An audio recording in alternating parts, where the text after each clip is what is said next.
Welcome back to the podcast. I'm glad you're here. Today, I'm going to do something a little bit different. I'm going to play a talk that I gave at the Stock Cropper Field Day over the weekend.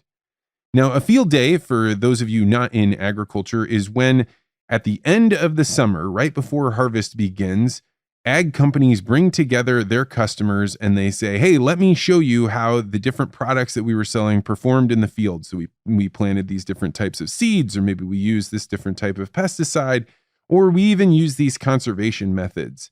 And they put on a steak dinner and they have sodas and beer and invite people to bring their families. And they come and they stand up there to give a little bit of a sales pitch. Now, there's nothing wrong with that, right? Nothing happens unless something gets sold. But what's interesting about the Stock Cropper Field Day is there was nothing for sale there. Zach was bringing together, I think, close to about 200 people to just share what they've been working on, to share about how they're doing inter-relay cropping, which is where you grow a few rows of corn and then forage in between. So that way you can run livestock in between in Zach's very awesome stock cropper barns, where he's got different animals that can go in between the rows in these pens that move using GPS guided and winches. And it's just an amazing system. If you've not learned about it, you can go back a few months and listen to my podcast with Zach. But the reason that the field day is so interesting that Zach put together is that all the people are there just to share what they've learned. And people came in from all over: Nebraska, South Dakota, Indiana, Missouri, St. Louis. So people drove hours and hours and hours to get together with other people that want to farm weird like them. And it's really, the result is something pretty magical. It's people getting together and looking at soil and saying, hey, this is what I'm doing. Or, hey, we tried this and it didn't work out. This is what we've been running into and what's kept us from being able to make this go larger and larger. And I can tell you, after having been to many, many field days, that going to one like this is something really special. So I decided that after we gave the talk, it was recorded, that I'd share this with you so that you could have an idea about what these people are feeling as they're about to head into the rows of crops and see some of the machinery that Zach has built. I was one of a few people that got to give talks there. It was a big honor to be there. And then after we were done, I actually had a couple of legacy interviews to do, which was really amazing. We've not really done very many remote interviews, but I think now if we can find a situation where there's a town somewhere that we can go to and we can do 2 or 3 interviews before we come home, that may be something we'll do. So if you've got 2 or 3 legacy interviews somewhere far away, it's hard to get people to come all the way to St. Louis, let me know. And maybe we can work something out, because I can tell you, doing a legacy interview in a farmhouse with some really amazing people just capped off the whole stock cropper weekend. I want to thank Zach Smith. He is an incredible guy. He is doing some really interesting stuff. If you're on Twitter, go check out the hashtag #FarmWeird, which is something Jason Mount came up with a few years ago. And I think it really captures the essence of trying to do something new and different and exciting. All right, without further ado, let's head to this talk, and we'll be back next week. And our next speaker is Mr. Vance Crowe, and he's from St. Louis, Missouri. I met Vance actually for the first time when Jason asked me to come to his field day. I think it was 4 summers ago. And Vance and I talked and spoke. I met him then, and we reconnected about a year and a half ago through our mutual friend Keaton. And Vance invited me. Well, I guess Vance has got a background that's really interesting. He went to college. You were in the Peace Corps, is that right? And then you worked at the World Bank, and then Monsanto. And what was your role? You were the PR for?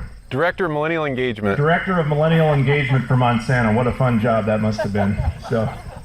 But he's moved on. He made the switch about the time the stock cropper happened to go off on his own, and he has something called the Vance Crowe podcast, which I've become an avid listener to, which is fantastic. If you don't listen to it, tune in on that.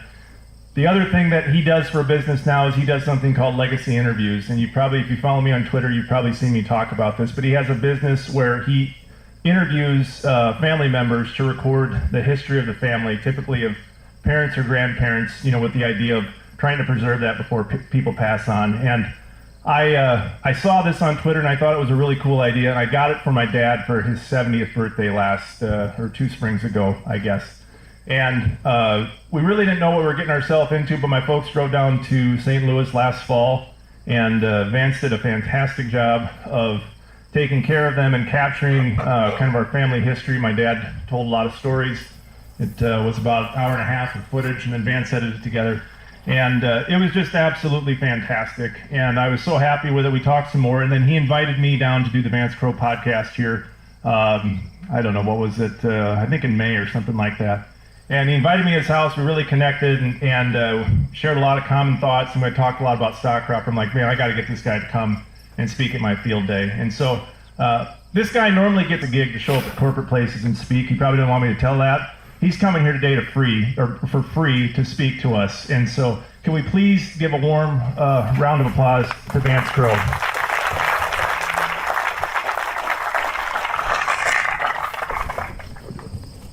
Well, normally my speaking rate doesn't come up when I'm about to get on stage, so that was a little weird. But,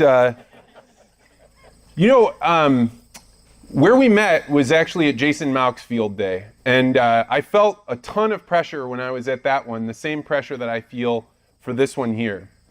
And the difference between when I get paid to give a speech versus what's going on right now is that those things, they're doing exactly what Jason said. They're trying to bring people there to sell them something, to have a board meeting, to try and draw people in. The reason this is so important is every single one of you, weeks ago, and then again this morning, made a decision that you were going to not do whatever else was in front of you and come here. And you're going to come here because you're living out your values.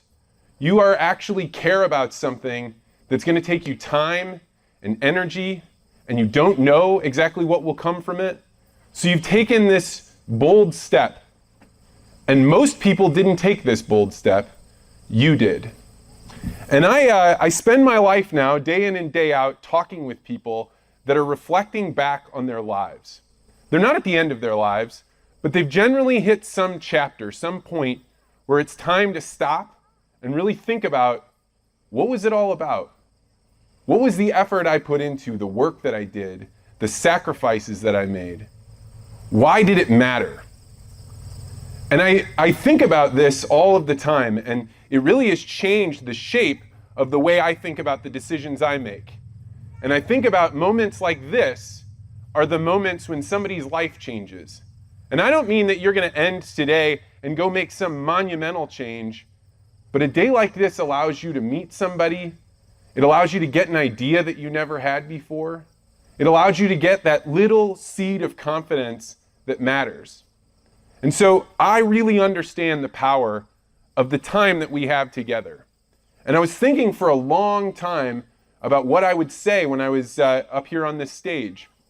And I found that just a few nights ago, I had one of those rare moments of quiet when I was feeding a bottle to my 1-year-old child, right? Because most of the time when you have a 1-year-old, it's not quiet.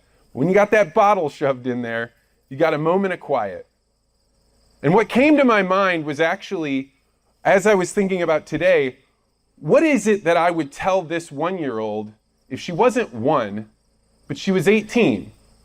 And she was telling me, Dad, I'm going to go up to this field day, right? She doesn't really know what's going to go on, and I realize this is a dream because 18-year-olds don't ask their dads for advice. But I'm imagining that she did. What would I tell this little girl?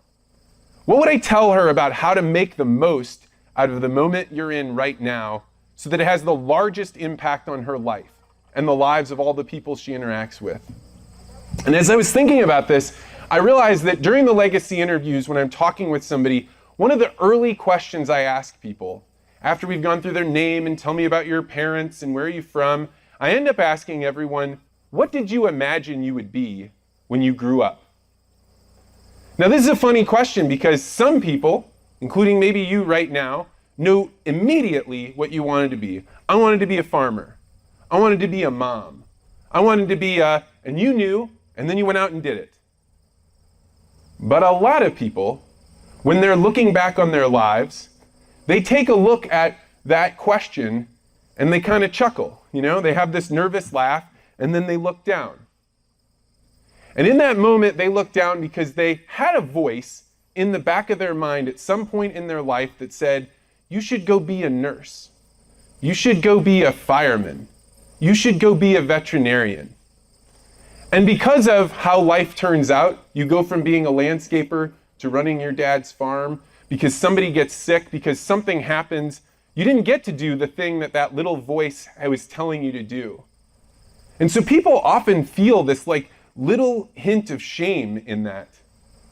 But what I've discovered is that as we go through the interview, a little bit later in the conversation, it always comes out that the person that always dreamed of being a nurse, somewhere along the line, a family member got sick and they stepped up.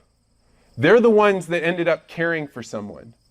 Or the veterinarian maybe didn't get to get a license and do that, but they are the ones that care for animals or take care of the way that their family treats their livestock in a different way. And what this is really called to mind for me is that when you're a child, you don't actually know what that voice is telling you to do. All you can do is say, I have this inclination, I have this voice that's telling me there's a calling for me. And even if you don't get the job that you said you were, the important thing is that voice is real. That voice is what led you here today. Because maybe you don't know exactly what it is that you're doing here, but that voice is the thing that allows you, when we're walking around and you're looking at things, it's made you unique. It's made you maybe like a teacher. Maybe it's made you observant and allows you to ask questions just a little bit differently than everyone else. So when Zach was saying there's no bad questions, he means that. You will uniquely bring questions to this that if you have it in the back of your mind, speak it out loud. Ask people, make observations, because what we're doing here is not having the guys that are leading the tours telling you this is how it's done. It's saying, this is what I've done. What can we do together better?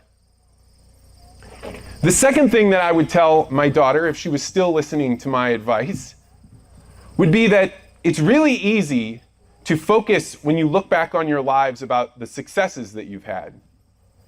But one of the questions that I ask people during legacy interviews is, what was the toughest lesson to learn that was the most valuable to know? Almost none of those tough lessons came from when things went easy, from when they were successful, from when they worked. Almost everything a person tells me when they are focused on the life that they've had and the things that they've learned along the way came from those moments of failure. Sometimes abject failure. Sometimes when they lost things that they couldn't imagine living their lives without before that happened.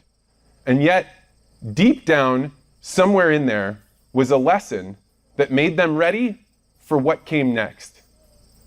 My sense about Farm Weird, having been around it for a few years now, is that this is not a story of success, but it is a story of failure, figuring things out, getting better, getting back up, and sharing it.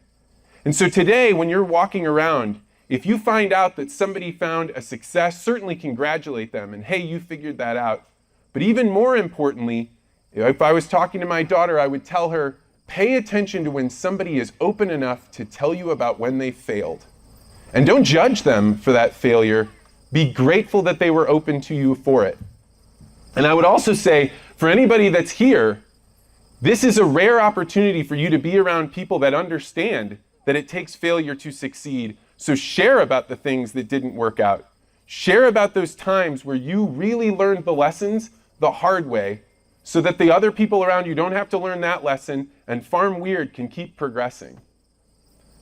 And then finally, the last piece of advice I would give my daughter would be to make sure that you laugh when you're at a thing like this. The great Barry Flinchbaugh, he was an agricultural economist from K-State, he one time was sitting with me telling me about how to become better at getting people to open their eyes and to think about things new and different. He told me once, Vance, when people are laughing, their minds are open. That's one of the great things about getting together in a group like this, not just being on Twitter. Certainly when you're on Twitter and you can be in the field and you can look at what somebody did that was silly, you can laugh about it, but it's not the same thing as laughing and joking and being in community together. You know, there's a funny thing about laughter. Laughter is a universal signal. We all have this ha, ha, ha sound. And we put it out when we've connected two things that we didn't really realize were connected before. That's why a joke is funny. we say, oh, somebody, a comedian, took an idea and connected it to another, and then you point it out and you're like, ha, I get it. I laugh about that. It's also why we sometimes laugh when we don't get a joke. Why? Because we don't want to be left out.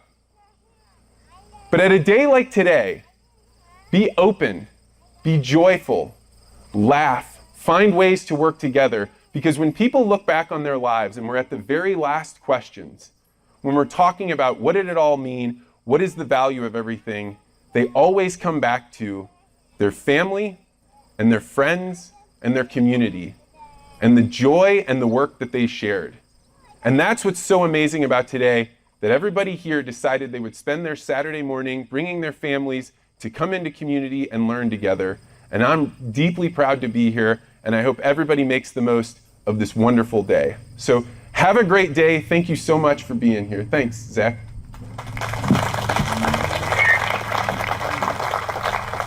Thanks, sir. That was awesome. Thank you, Vance. That was absolutely fantastic. Thanks for listening to the whole talk. I want to throw out that I got to see a bunch of podcast listeners at this talk. Wes Carney, I got to see Bump Krager. I got to see Matt Eichner. It was just a lot of cool people. And next year, mark your calendar for fall. Make sure you're following the hashtag FarmWeird. Definitely get up to Zach Smith's thing. I think this year was about 200 people. I would guess next year will probably be about 500. If you are interested in having me come address your audience for more than 10 minutes, like doing something that really fits what your group needs to talk about communications, negotiations, I have a new talk that I'm delivering on how the mind changes and how to change minds. And really, it's about succession planning and why sometimes your parents maybe need to tell more of their stories and the values that they've learned along the way before they're ready to figure out exactly how to do succession planning. So if you're interested in learning more, go to vancecrowe.com. And if you'd like me to do a legacy interview, head to legacyinterviews.com. All right, we'll be back next week.